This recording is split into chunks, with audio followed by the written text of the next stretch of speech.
Red book రాజ్యాంగం అనేది అమల్లో ఉన్నది అనేది ఆయన మళ్ళీ రిపీటెడ్గా చెప్పాల్సిన అవసరం లేదు.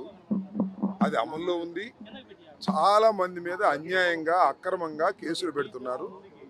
అన్యాయంగా అక్రమంగా జైల్లో నిర్బంధిస్తున్నారు. We don't care all these things. నేను చాలా సందర్భాల్లో చెప్పా, ఈ తిరుపతిలోనే చెప్పా, ముఖ్యంగా లోకేష్ రెడ్ బుక్కి మా కుక్క కూడా భయపడదని. మేము భయపడటానికి సిద్ధంగా లేవు. జైలుల్లో పెట్టుకుంటాడో, లేక దొంగ కేసులు పెట్టుకుంటాడో, లేకపోతే పోలీసుల చేత కొట్టిస్తాడో, దేనికైనా సిద్ధపడే రాజకీయాల్లో ఉన్నాం లోకేష్ అని గుర్తుపెట్టుకోమని మనం చేస్తున్నా. ఇవాళ నీకేదో పవర్ ఉందని పండగ చేసుకుంటేనో, నీకేదో పవర్ ఉందని మా మీద దౌర్జన్యం చేస్తేనో, రాబోయే కాలం ఎలా ఉంటుందో కూడా ఒక్కసారి ఆలోచించుకుంటే మంచిది. నాకు ఆలోచన జ్ఞానమే లేదు. నా రెడ్ బుక్ ఉంది, నా దగ్గర పోలీసులు ఉన్నారు, ఎంతకైనా తెగిస్తాను, ఎన్ని అక్రమ కేసులైనా పెడతాను, ఎంతమందినైనా జైల్లో పెడతాను అని నువ్వు భావిస్తే దీనికి ప్రతిఫలం లోకేష్ అనుభవించక తప్పదు రాబోయే కాలంలో. ఇవాళ్లతోనే పని అయిపోలేదు. ఇళ్ళగానే పండగ అయిపోయిందా? పండగ చాలా ఉందిగా. చాలా పండగలు ఉన్నాయి, చాలా పండగలు వస్తాయని కూడా ఈ సందర్భంగా నేను చెప్పదలుచుకున్నాను. కాబట్టి Lokesh is a immatured politician.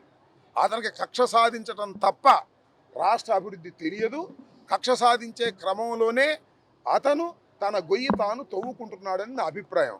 వెనక్కి చూసుకొని ఆలోచించేటటువంటి జ్ఞానం కూడా అతనికి లేదు. అధికార మదంతో ఉన్నాడు. అధికార మదం శాశ్వతంగా ఎవరికి ఉండదు. మా అమ్మని అవమానించారు.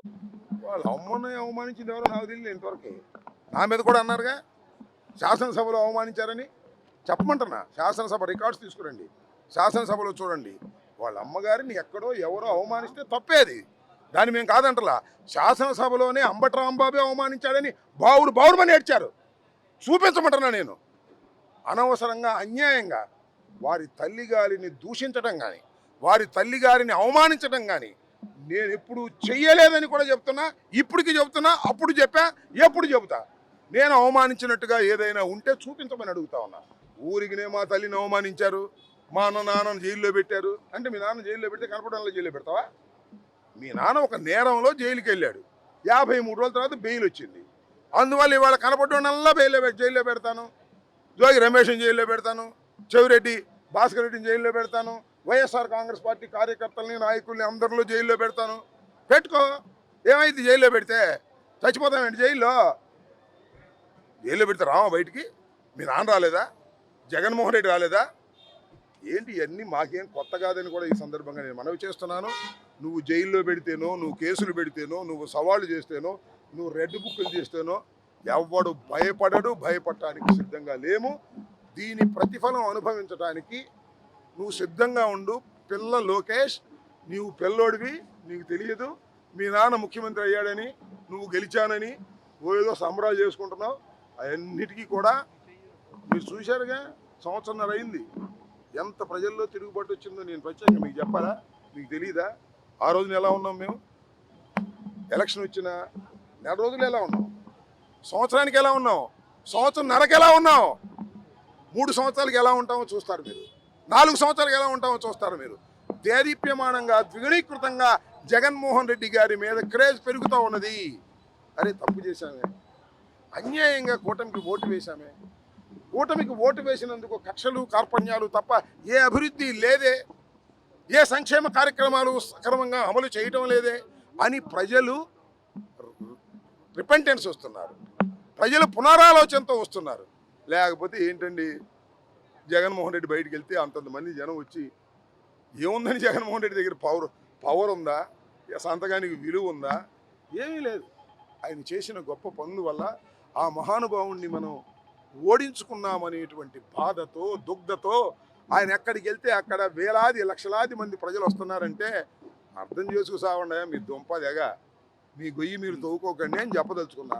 మా గొయ్యి మేము తవ్వుకుంటాం, మా లోకేష్ చెప్పింది మేము వింటాం, మా పార్టీ అంతా లోకేష్ వెనకనే వెళ్తాం, లోకేష్ సరాసరి వెళ్ళి బంగాళాఖాతంలో దించినా మాకు ఇష్టమే అని అనుకుంటే వెళ్ళండి, బంగాళాఖాతంలో దిగండి.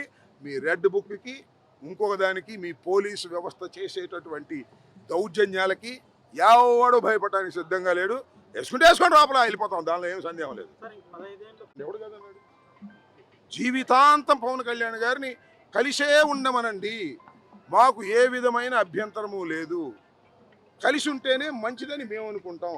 కలిసి ఉంటే కలదు సుఖం వాళ్ళకి కాదు మాకు. నేను మీకు చెప్తున్నా, మీరు ఒకసారి విశ్లేషణ చేసుకోండి. ప్రభుత్వ వ్యతిరేకత పెరిగిన తరువాత ప్రభుత్వ వ్యతిరేక ఓటు చీలకోకుండా ఉండాలి అంటే ఆ కూటమి కలిసి ఉండవలసిందే. ఉంటేనే ప్రయోజనం. వాళ్ళు కలవడం వల్ల అప్పుడు ప్రయోజనమైంది వాళ్ళకి. ఎందుకంటే మా యాంటీ ఎస్టాబ్లిష్మెంట్ చీలకోకుండా మొత్తం వాళ్ళకే పడింది, వాళ్ళ యాంటీ ఎస్టాబ్లిష్మెంట్ కూడా చీలకోకుండా మొత్తం మాకే పడుతుంది. కలిసి ఉంటేనే ఈజీగా గెలుస్తాము అని నేను అనుకుంటున్నాను. పవన్ కళ్యాణ్ గారు బహుశా అగ్రిమెంట్ రాసినట్టున్నాడు 15 సంవత్సరాలు. 15 సంవత్సరాలకే కాదు, మొత్తం జీవితాంతం కలిసిమెలిసి ఉండండి ఆయన, మాకేం అభ్యంతరం, మాకేం అభ్యంతరం లేదు. ఒకవేళ లోకేష్ ముఖ్యమంత్రి అయితే లోకేష్ దగ్గర ఉప ముఖ్యమంత్రి మాకేం అభ్యంతరం లేదు, మాకు ఏ విధమైన అభ్యంతరం లేదు. నేను వాళ్ళ దగ్గరే కలిసి ఉంటాను, అక్కడే పడి ఉంటాను అనుకుంటే మాకేం అభ్యంతరం లేదు.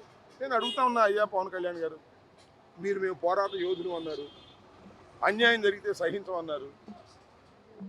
శాసనసభలో బాలకృష్ణ గారు మీ అన్నగారిని అవమానిస్తే మాట్లాడలేదే. 15 సంవత్సరాలు కలిసి ఉంది, మాకేమీ అభ్యంతరం లేదు.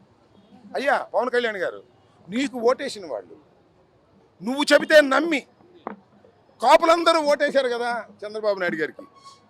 నేను నమ్ముతున్నా, కాపులు చంద్రబాబుకు ఓటేశారు. చంద్రబాబు మీద ప్రేమతో కాదు, కేవలం పవన్ కళ్యాణ్ గారి గ్యారంటీ కార్డుతో వేశారు. కాపుల్ని చంపుతుంటే నోరెత్తలేదే. 15 సంవత్సరాలు కలిసి ఉండ, మాకేం అభ్యంతరం లేదు. మీ పోరాట పటిమని గంగలో ముంచేయండి, మాకేం అభ్యంతరం లేదు. 15 సంవత్సరాలు కలిసి ఉండండి, చంద్రబాబును భుజానెత్తుకోండి, లోకేష్ను కూడా ఇంకో మాకు భుజానెత్తుకోండి, మాకేమీ అభ్యంతరం లేదు. 15 సంవత్సరాలు కాకపోతే జీవితాంతం కలిసి ఉండవలసిందిగా వారిని ఆశీర్వదిస్తున్నాం.